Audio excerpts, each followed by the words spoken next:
It's national meets regional. Welcome to Sidewalks Entertainment, the long-running celebrity, music, and art series. Join us now for an exciting new path to celebrity interviews, music, rising talents, and much, much more. The amount of cash you want is more than I am ordinarily disposed to loan out unless, say, you're a medium-sized country with the ability to raise taxes under the threat of military force. Or a Eurotrash cokehead who is a father that can be squeezed after the little prick's micro-budget sci-fi film doesn't get picked up at Sundance. Are you following me? You have family that can be squeezed? I'm saying that rhetorically. Let's just deal with this as gentlemen who understand each other, please. No. I need for us to treat each other like we're not gentlemen and that we're very, very stupid. Hey, Rupert, thank you so much for being with us today. Thank you. Good morning. Hi. So tell me a little bit about how you first became interested in filmmaking. I've always, from a very early age, I've loved stories, I guess, and telling stories in particular. So I started off as a writer to sort of as a means to an end, I guess, in terms of getting into filmmaking and made a number of shorts, and then spent a fair few years trying to get my first film made, which ultimately I made in 2007 with The Escapist. Now, the filmmaking process, what was that like for you in terms of like when you were first starting out? Because we've got a lot of people who watch our show and we try to kind of give some advice to them about that process. When you first began, was it a really scary thing to take on an entire film with a budget and everything that goes with that? Yes, it is. I mean, I was so ready for it in terms of I'd spent so long trying to get a feature off the ground that by the time it happened, it was more of a kind of sense of just getting on and doing it. But I think the realities of filmmaking were a really good education for me in terms of understanding that filmmaking is as much about hitting your budget, hitting your schedule, people management with cast and crew and producers and financiers and all of that, as much as actually then making the work as strong as possible in terms of what you're putting on the screen. So those are all things that when one's making a short film or doing something that's much more personal, you don't really have to deal with. And now that I've been in the business for about 8 or 9 years, I've realized that that's as much a part of it. And there's great things about that too.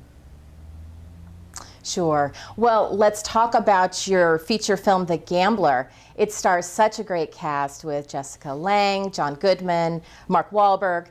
Why did you want to tell this particular story? What was it about it that interested you? It was really the character. I mean, there's a filmmaker that I've loved since when I first saw when I first saw actually Harold and Maude, but Hal Ashby, the 70s and early 80s filmmaker, who has this amazing ability to sort of craft a piece through tone, which is, you know, humor and pathos and drama, and finding that kind of perfect combination of all of those things. And when I read this script, I saw the opportunity to do something like that on a very ambitious level. Obviously, making this film for Paramount, it is essentially a studio film, but it's an unusual one insofar it's very character-driven. And this character of Jim Bennett in this movie was really fascinating to me, because on paper and on the screen, he's not the most likable of characters. He's in fact quite the opposite. He can be considered very selfish and very, very motivated for his own personal ends. So I love the idea of telling the story through his eyes in the same way that Jack Nicholson's character in 5 Easy Pieces. You're exploring the world through the eyes of more of an anti-hero than a kind of aspirational protagonist. And that's something that I'd never done before. Right. Well, Jessica Lange, she's such an amazing actress. She's an Academy Award winner. Had you ever worked with her before? What was she like to direct? I'd never worked with her before, no. And she's I guess I mean, aside from her extraordinary talent, she represents and confirmed to me with the experience of working with her as a sort of a classic movie star in the in the traditional sense. She's somebody that brings a great deal of experience and focus and expectation as an actress in terms of what she's going to deliver, and that was really great as somebody who's only made 3 films now, to get to work with somebody that really understands the craft and knows how to drop into a movie in what is essentially three or four scenes in this film and really define the character in a very succinct way. That takes an extraordinary ability, I think.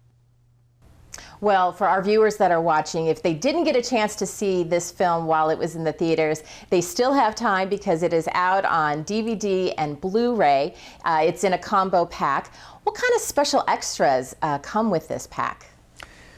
Well, what we wanted to do, and I'm so pleased that we were able to with the studio support, was give an overview of the making of this movie, because there were so many different aspects of the making of this film that were, I believe, really fascinating stories in themselves. But the specific notion of shooting this film in Los Angeles and really getting under the skin of this city in a way that people's preconceptions of LA, or at least mine, were until I lived here for a while, were the palm trees and the rodeo drives and the more kind of the classic sort of less than zero idea of Los Angeles. And everybody who lives here, I think, and has been here for a time, begins to realize that this city has so much more than that. It has an extraordinary history.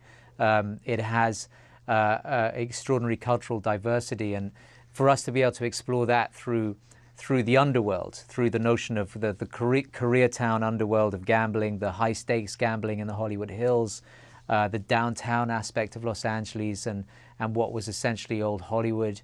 All of those things were really key to the making of this movie. So the extras, a specific part of the extras, alongside the costume design and the production design, we really get under the skin of all aspects of the movie. And we had an extraordinary cast as well. Crew, so that the opportunity to explore what a location manager does on this film, like Chris Bao or Jacqueline West, my costume designer, all of these people at the top of their game. So it was great to be able to interview them. Before we go, because we are almost out of time, I wanted to ask you about the Sundance Film Festival and the experience of going. For those that have never been, you have had more than one film, I think, win an award at Sundance. If you can describe it, what is it like to someone who's never been? Well, I think you were talking about Dark Days, which is actually not a film that I directed, indeed. so I unfortunately can't take credit for that award. That was Mark Singer, but I was a producer on that documentary. But my experience going there with The Escapist, which was the first film that I made, that changed my life, and it set my career up. The festival, at that stage I was an English filmmaker who made a film in Ireland and the UK.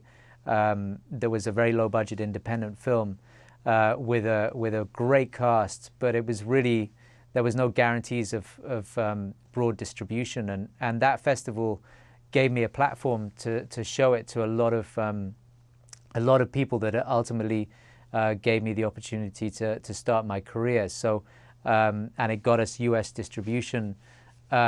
So it's a great example of how film festivals, in particular Sundance, can really be a springboard, not only to getting your work shown, but also to putting you on a path that gives you so much opportunity. So I have a lot of gratitude to that place. Rupert, it was such a pleasure to have you on the show today. Thank you so much for joining us, and we look forward, hopefully, to the next time we can have you. Thank you, Cindy. Best of luck. Good talking to you. Thank you.